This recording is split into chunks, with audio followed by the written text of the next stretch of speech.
Hi guys, हमारे channel studying पे आप सभी का बहुत बहुत स्वागत है। दोस्तों, आज मैं आपको जो इलाहाबाद हाई कोर्ट का ड्राइवर का एग्ज़ाम हुआ था, जिसमें आपको मैंने मैथ, जीएस और इंग्लिश का पार्ट, जो तीनों पार्ट था आपका, उसको सॉल्व करवा दिया था। तो सिर्फ आपका हिंदी का पार्ट बचा हुआ था। तो आपने अगर तीनों मिलाया होगा तो आपका ज़रूर आपने मिलाया होगा, मुझे आशा है।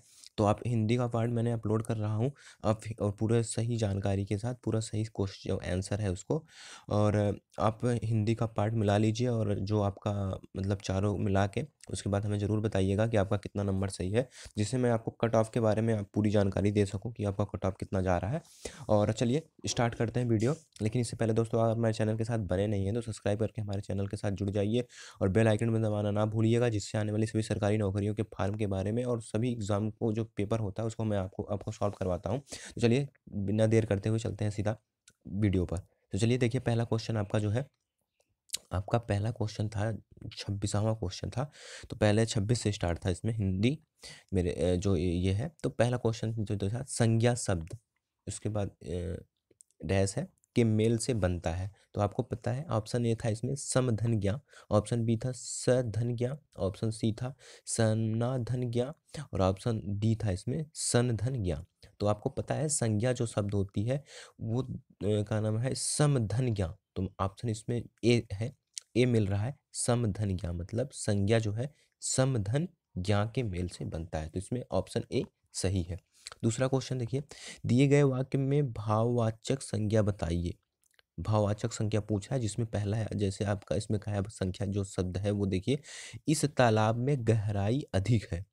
तो ये इसका पूछ रहा है भाववाचक। तो भाववाचक जो है जो होगा, ऑप्शन ए है अधिक, ऑप्शन बी है गहराई। तो जो ऑप्शन जो आपका बी है गहराई, गहराई जो शब्द है वो भाववाचक संज्ञा हो रहा है। इस तालाब में गहराई अधिक है, तो गहराई शब्द जो है भाववाचक है। तो ऑप्शन बी आपका सही है। अगला क्वेश्चन देखिए, 28वां, अनमोल शब्द में उपसर्ग क्या है। उपसर्ग मतलब सामने वाला शब्द को पूछता है अन में। तो इसमें देखिए मोल, ऑप्शन बी है उन, ऑप्शन सी है अन, और ऑप्शन डी है अ। तो अनमोल मतलब अन जो शब्द है, ऑप्शन सी आपका सही है। अन शब्द जो है वो अनमोल का उपसर्ग होगा। तो ऑप्शन आपका सी सही है। तो चलिए अगला क्वेश्चन देखते हैं। तो अगला क्वेश्चन आपका है,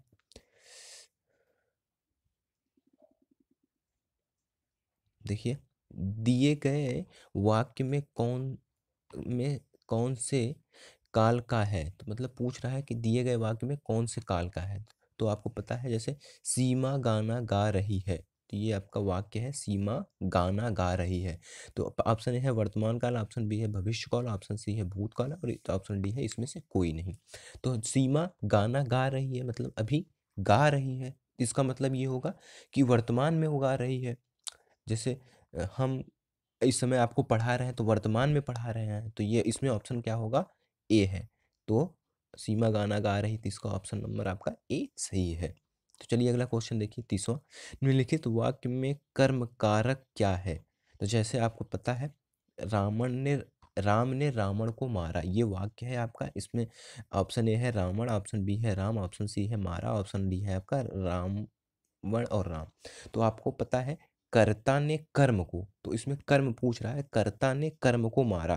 तो राम ने रावण को मारा, तो कर्म आपका क्या हो रहा है, रावण हो रहा है, और कर्ता जो हो रहा है राम हो रहे हैं। तो इसमें ऑप्शन नंबर आपका ए सही है, रावण ने मारा, किस, राम ने रावण को मारा। तो आपका रावण जो है वो कर्म होगा। चलिए अगला देखते हैं। अगला क्वेश्चन देखते हैं आपका क्या है। तो अगला देखिए, निम्नलिखित शब्द किसके पर्यायवाची हैं। इसमें आपका पूछा है निम्नलिखित शब्द जो है किसके पर्यायवाची हैं। तो साला सदन, ऑप्शन ए है आपका घर, ऑप्शन बी है चोर, ऑप्शन सी है किरण, ऑप्शन डी है कृपा। तो साला और सदन जो है वो आपके घर के पर्यायवाची हैं, साला और सदन। तो अगला क्वेश्चन देखिए, मेल में बड़ी शक्ति होती है, इस यह किस मुहावरे का अर्थ होता है। मेल में बड़ी शक्ति होती है, तो ऑप्शन ए है देखिए, एक और एक 11 होते हैं, ऑप्शन बी है आज बैल मुझे मार, ऑप्शन सी है 9 2 11 होना, डी है रस्सी जल गई मगर बल नहीं गया। तो देखिए जो तीनों ऑप्शन हैं लगातार बी से लेके आपका सी तक कोई मैच नहीं कर रहा है इस मुहावरे से। एक और एक जो है 11 होते हैं, मतलब अगर आप मेल खा जाएं, एक से दो हो जाएं तो वो 11 के बराबर शक्ति होती है। तो मेल में बड़ी शक्ति होती है, तो एक और एक 11 होना, ये मुहावरा आपका सही है। चलिए 32 तक मैंने आपको सॉल्व कराया, उसके बाद देखते हैं ऊपर से। यहाँ 33वां क्वेश्चन देखिए। 33वां क्वेश्चन आपका है, निम्नलिखित शब्द किसका विलोम है? शब्द जो है उधार है। तो आपको सबको पता है, इसमें समय क्या गवाएं, उधार का होता है नगद। ऑप्शन आपका ए सही है। उधार का विलोम होता है नगद। तो चलिए 34वां क्वेश्चन देखिए। अनेक शब्द के लिए एक शब्द लिखिए, धर्म या शास्त्र के विरुद्ध कार्य। तो आपको पता है, ऑप्शन देखिए इसमें अधर्म है, ऑप्शन बी है ना धर्म है, ऑप्शन सी है आधारम है, इसमें ऑप्शन डी है आपका इसमें से कोई नहीं। जैसे आपको पता है धर्म और शास्त्र के विरुद्ध कार्य करना मतलब अधर्म करना, तो आपका ऑप्शन ए जो है सही है, अधर्म। चलिए देखिए अगला क्वेश्चन आपका 35वां क्वेश्चन जो है आपका क्या है। 35वां क्वेश्चन है आपका, निम्नलिखित वाक्य में अशुद्ध अशुद्ध करने वाला निकालिए। निम्नलिखित वाक्य में अशुद्ध करने वाला शब्द को निकालने के लिए कहा है। देखिए, मुझे सफल होने की निराशा है। मुझे सफल होने की निराशा है, तो मुझे सफल होने की आशा होना चाहिए ना, मुझे सफल होने की आशा है। तो या तो निराशा गलत होगा, अगर नहीं तो एक चीज़ और इसमें हो रहा है, जैसे मुझे असफल होने की आशा निराशा है, मुझे असफल होने की निराशा है। तो या तो इसमें थोड़ा सा मैक्सिमम हो रहा है, सबसे ज़्यादा तो यही ऑप्शन आपका जो है निराशा लग रहा है। मुझे सफल होने की आशा है, ये तो सबसे ज़्यादा मैच खा रहा है, ऑप्शन सी। लेकिन अगर आयोग ने ऐसा माना कि मुझे असफल होने की निराशा है, तो ऐसा नहीं मानेगा। लेकिन जहाँ तक आपको हमें आशा लग रहा है कि ऑप्शन आपका पूरा सी सही है, निराशा शब्द। तो चलिए ऑप्शन अगला क्वेश्चन देखिए 36। निम्नलिखित मुहावरे का अर्थ क्या है? गांठ का पूरा, आंख का अंधा। तो ऑप्शन ए है धनी किंतु मूर्ख व्यक्ति, ऑप्शन बी है कमाई का पता चलना, ऑप्शन सी है रहस्य मालूम होना, ऑप्शन डी है महंगाई बढ़ना। तो ये तो महंगाई बढ़ना, रहस्य का मालूम होना और कमाई का पता चलना, ये तीनों ऑप्शन आपके तो कतई नहीं होंगे। तो इसमें ऑप्शन आपका ए ही सही है। ए सही है, धनी किंतु मूर्ख व्यक्ति, मतलब गांठ का पूरा है, धनी खूब है, लेकिन आंख का अंधा है, मतलब मूर्ख है, उसे सही जगह पे खर्च नहीं कर पा रहा है। तो ऑप्शन आपका ए सही है। तो चलिए अगला क्वेश्चन की तरफ रुख करते हैं, देखते हैं आपका अगला क्वेश्चन क्या है। देखिए आपका अगला क्वेश्चन है, अ, दिए गए विकल्पों में से वाक्य में शुद्ध रूप का चयन कीजिए। तो ऑप्शन शुद्ध रूप को छांटना है, जैसे ऑप्शन आपका है प्रधानाचार्य ने अध्यापक को बुलाया, ऑप्शन बी है प्रधानाचार्य अध्यापक को बुला भेजा, ऑप्शन सी है प्रधानाचार्य अध्यापक को बुलाया, और ऑप्शन डी है प्रधानाचार्य ने अध्यापक को बुला भेजा। तो ऑप्शन डी गलत है और ऑप्शन सी पूर्ण रूप से गलत है। तो बचा ऑप्शन ए और ऑप्शन बी। तो आप प्रधानाचार्य ने अध्यापक को बुलाया, तो इसमें ने नहीं लगा, इसलिए ये भी गलत है और ऑप्शन आपका ए सही है, प्रधानाचार्य ने अध्यापक को बुलाया। तो चलिए अगला क्वेश्चन देखिए। दिए गए विकल्प में से निम्नलिखित वाक्य के प्रकार चयन कीजिए। देखिए प्रकार मतलब देखिए, गरीब मेहनत करता है लेकिन उसे उसका श्रम नहीं मिल पाता। तो ऑप्शन ए है संयुक्त वाक्य, ऑप्शन बी है सरल वाक्य, ऑप्शन सी है मिश्र वाक्य, ऑप्शन डी है प्रश्नवाचक वाक्य। तो जहां तक मुझे लग रहा है इसमें सरल वाक्य तो पक्का नहीं है और प्रश्नवाचक वाक्य तो होता नहीं, क्योंकि तीनों ही वाक्य होते हैं संयुक्त वाक्य, सरल वाक्य, मिश्र वाक्य और संयुक्त वाक्य। तो जहाँ तक ए और बी में है आपका, तो इसमें जो है आपका हमें जहाँ तक लग रहा है संयुक्त वाक्य होगा। ऑप्शन आपका ए सही है, संयुक्त वाक्य। तो चलिए अगला क्वेश्चन देखते हैं, आपका अगला क्वेश्चन क्या है। अगले क्वेश्चन की तरफ रुख करते हैं। यह मैंने आपको 38 क्वेश्चन सॉल्व कराया, तो 39वां क्वेश्चन से आपको सॉल्व करवाना है। चलिए 29वां क्वेश्चन देखते हैं क्या है। दिए गए विकल्प में से निम्नलिखित लोकोक्तियों के सही अर्थ का चयन कीजिए। खरबूजे को देखकर खरबूजा रंग बदलता है। तो मतलब ऑप्शन ए है बुरी संगत का प्रभाव पड़ना, समूह के सभी लोग परस्पर समान व्यवहार करते हैं, एक खेत में के समय सब खरबूजे समान होते हैं, एक दूसरे की नकल करते हैं। तो अब मुझे जहाँ तक लग रहा है बुरी संगत का प्रभाव पड़ता है। मतलब अगर आप मतलब बुरे आदमी के साथ रह रहे हैं तो आपका बुरा ही प्रभाव पड़ेगा। तो इसलिए खरबूजे को देखकर भी खरबूजा रंग बदल देता है। तो इसका कहने का अर्थ यही है कि बुरी संगत के साथ आप रहेंगे तो आप भी बुरी संगत में फंस जाएंगे। तो बुरी ऑप्शन आपका ए सही है। क्वेश्चन नंबर देखिए 40वां है आपका, निम्नलिखित समास विग्रह को अन्य किस नाम से संबोधित किया जाता है। तो क्वेश्चन अच्छा है। नीला है कंठ जिसका, तो ये है ऑप्शन ए है शिव, ऑप्शन बी है कार्तिकेय, ऑप्शन सी है इंद्र, ऑप्शन डी है विष्णु। तो नीला है कंठ जिसका अर्थात शंकर मतलब शिव के लिए संबोधित है। तो ऑप्शन आपका ए सही है।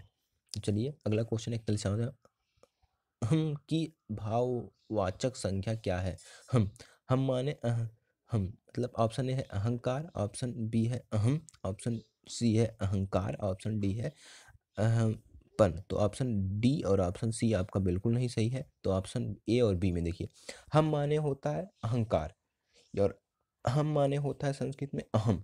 तो अगर इसमें भाववाचक संख्या जोड़ने के लिए कहा गया है तो इसलिए तो जहाँ तक हमें लग रहा है ऑप्शन आपका बी सही है। लेकिन अगर संस्कृत वाक्य से लिया जाए हम माने होता है अहंकार, तो ऑप्शन इसमें आपका ए भी सही हो सकता है। लेकिन इसमें मैं पूर्ण रूप से कंफर्म नहीं हो बता सकता आपको कि ऑप्शन देखिए कौन सा मानता है। अहम माने होता है अहंकार भी और अहम माने होता है हम। जैसे अहम अहम व्यक्ति दूसरी ओर नाश है, मतलब अगर आपको अहम हो जाए तो आपका नाश हो सकता है, ऐसे ऐसे संस्कृत भाषा में कहा गया है। तो इसलिए देखिए कि आयोग इस शब्द को कौन सा मानता है। तो चलिए अगला क्वेश्चन देखते हैं। अगला क्वेश्चन है आपका, निम्नलिखित शब्द में समानार्थी शब्द का चयन दिए गए विकल्पों में से कीजिए। निष्णांत माने क्या होता है। ऑप्शन ए है कुशल, तो ऑप्शन बी है चालाक, ऑप्शन सी है विश्वसनीय, ऑप्शन डी है विशेषज्ञ। तो जो निष्णांत माने होता है प्रतिपज्ञ, मतलब अपने में प्रतिपज्ञ होना, मतलब विशेष होना। विशेषज्ञ जो होते हैं वो अपने में कुशल, थोड़ा सा अलग हो जा रहा है। और क्या नाम है इसमें ऑप्शन आपका डी सही होगा। कुशांत माने होता है मतलब विशेषज्ञ, जैसे विशेष ज्ञान होना उस बारे में, तो मतलब विशेषज्ञ होगा आपका। तो चलिए ऑप्शन देखिए आपका क्वेश्चन नंबर 43वां देखिए, निम्नलिखित में से कौन सा शब्द दूध का एक पर्यायवाची शब्द नहीं है। देखिए दूध का पर्यायवाची बोल रहा है, तो जैसे ऑप्शन ए है पेय, ऑप्शन सी है मारूत, ऑप्शन बी है आपका दूध, ऑप्शन डी है क्षीर। तो जैसे आपको पता है पेय जो है वो पानी का पर्यायवाची है। अब देख लीजिएगा, मुझे जहाँ तक पता है पेय है जो पानी का पर्यायवाची है। तो ऑप्शन नंबर एक ही है आपका जो दूध का पर्यायवाची नहीं हो सकता तब। तो पेय जो है पानी का पर्यायवाची है। ऑप्शन दो देखिए 44वां क्वेश्चन देखिए, दिए गए विकल्पों में से कौन सा एक पुल्लिंग नहीं है। गेहूं पुल्लिंग है, मोती गिरती गिरता है, ये भी शायद पुल्लिंग है, छड़ी मास्टर जी छड़ी से मारते हैं या छड़ी से मारा जाता है, मारी नहीं जाती, भारत माता की जय। तो अक्सर हम लोग भारत माता की जय बोलते हैं। तो जो भारत है हम लोग माता वर्ड इस्तेमाल करते हैं, तो इसलिए हमें लग रहा है ये भारत माता जो है आपका वो स्त्रीलिंग में आएगा, तो वो पुल्लिंग में नहीं आएगा। जैसे आप हम हमेशा कहते हैं ना भारत माता की जय, भारत माता की जय। तो क्या है भारत माता है, तो माता होने के कारण ये स्त्रीलिंग में आएगी, तो पुल्लिंग में नहीं आएगी। तो ऑप्शन आपका डी सही है। तो चलिए अगला क्वेश्चन देखते हैं। अगला क्वेश्चन आपका है कहाँ तक मैंने सॉल्व करवाया उसके बाद यहाँ से देखते हैं 45वां क्वेश्चन से। देखिए 45वां क्वेश्चन आपका है, दिए गए चार विकल्पों में से तीन का अर्थ समान है, असंगत विकल्प का को चुनिए, मतलब कहा है। तो ऑप्शन ए है आपका दहन, ऑप्शन बी है सौरभ, ऑप्शन सी है अग्नि और ऑप्शन डी है अनल। तो आपको सबको पता है दहन अग्नि अनल ये एक ही शब्द है, लेकिन जो सौरभ है वो अलग शब्द है। तो ऑप्शन आपका बी सही है। चलिए अगला क्वेश्चन देखते हैं। अगला क्वेश्चन आपका है, सही वर्तनी का चयन कीजिए। सही वर्तनी देखिए ये तो आप लगाए समझ सकते हैं, जीविसा जीविसा जीविसा जीविसा। तो सही वर्तनी इसमें है जी जीविसा। जीविसा मतलब ऑप्शन ए। ऑप्शन आपका ए सही इसका वर्तनी होगा, तो ऑप्शन ए आपका सही है, जीविसा। तो अगला क्वेश्चन देखते हैं। अगला क्वेश्चन आपका क्या है, 47वां क्वेश्चन है। देखिए 47वां क्वेश्चन जो आपका है वो क्या है, अंग्रेजी भाषा में सामान्यतः प्रयुक्त निम्नलिखित में से कौन सा शब्द मूल रूप से हिंदी में नहीं लिया गया है। हिंदी में नहीं लिया गया है, अंग्रेजी भाषा का है। तो आपको पता है चटनी अंग्रेजी भाषा का नहीं है, पैजामा भी नहीं है, जंगल भी नहीं है। तो बचा आपका ना ऑप्शन जो है बी, कॉफ़ी। ये इंग्लिश भाषा का है जो हिंदी में शुद्ध रूप से नहीं लिया गया है, तो हम लोग इसे अंग्रेजी भाषा का इस्तेमाल करते हैं, कॉफ़ी कॉफ़ी कहते हैं। हिंदी इसका हिंदी नहीं बुलाते हैं, हमेशा जब हिंदी में भी कहते हैं तो कॉफ़ी कॉफ़ी कहते हैं। तो इसलिए इसका ऑप्शन आपका बी सही है, कॉफ़ी आपका होगा। अगला क्वेश्चन देखिए, जो ये मतलब कॉमा दिया है उसके बाद विराम चिन्ह को क्या कहते हैं। इसको मतलब इसे विराम चिन्ह को ठहराव चिन्ह कहा जाता है। तो इसमें ऑप्शन देखते हैं, प्रश्नवाचक चिन्ह, अवतरण चिन्ह, संयोजक चिन्ह और संबोधन चिन्ह। तो जहाँ तक आपका है अवतरण चिन्ह कहते हैं इस चिन्ह को, क्या कहते हैं, अवतरण चिन्ह। तो ऑप्शन आपका बी सही है। तो चलिए देखते हैं अगला क्वेश्चन आपका क्या है। देखिए 49वां क्वेश्चन, 2 क्वेश्चन और बचे हुए हैं आपके। तविश, ताविश है, ताविश संधि का सही संधि विच्छेद कीजिए। ताविश, ताविश जो शब्द है, देखिए ऑप्शन ए है आपका तो धन ईस, ऑप्शन बी है तू धन ईस, ऑप्शन सी है तो धन ईस, ऑप्शन डी है तू धन ईस। तो तावीस का होता है तो धन ईस। आपको पता है जो तावीज शब्द है वो ययादि संधि के में आता है, मतलब ययादि संधि जो तावीज़ है ययादि संधि के अंतर्गत आता है। और ययादि संधि के अंतर्गत आने के कारण जैसे देखिए जो ओ का जो है औ हो जाता है ना, इसलिए जो है तावीज़ का जो ता है तो उसे उसमें आपका जो तव धन